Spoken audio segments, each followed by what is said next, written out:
Hi, everyone, and welcome back to Hello Word, the podcast where we explore the fascinating world of English vocabulary. I'm Alex, and I'm so glad you're here today. Let's dive into our word of the day, ash. This is a C1 level noun, and it refers to the powdery residue that's left behind after something has burned.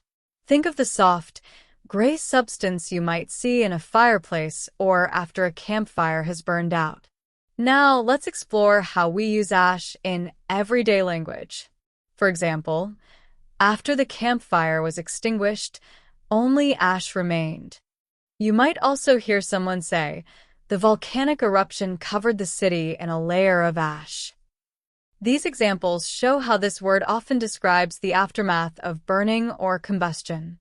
There are several synonyms for ash that can be useful to know. One example is residue, as in, the chemical reaction left a white residue on the surface. Another synonym is cinders, which you might use in a sentence like, the barbecue coals had turned to cinders by the end of the evening. These words can often be used interchangeably, though each has its own nuance. On the flip side, we have antonyms for ash that highlight contrasting ideas. For instance, a good antonym might be flame, as in, the flame burned brightly before the fire reduced to ash.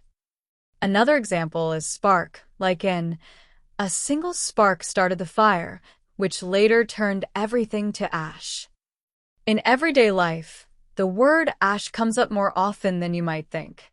It could be in practical contexts like cleaning a fireplace, talking about the environment, or even symbolic discussions, such as the phrase rise from the ashes, which means to overcome challenges and start anew. For example, after the company went bankrupt, they managed to rise from the ashes with a brand new strategy. Here are a few more sentence examples to help solidify the meaning of ash. The explosion left a trail of ash across the field. She brushed the ash from her coat after standing too close to the fire. The artist used ash to create an unusual texture in their painting.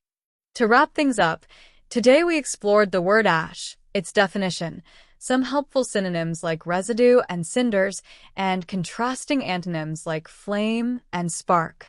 We've seen how this word can be used both literally and metaphorically in everyday conversations. Thanks so much for tuning in to Hello Word. If you enjoyed today's episode, please subscribe to the podcast and leave a review. Your support helps others discover the show. And here's your challenge. Create your own sentence using ash and share it in the comments below. I can't wait to see what you come up with. Until next time, keep exploring the beauty of words. Bye for now.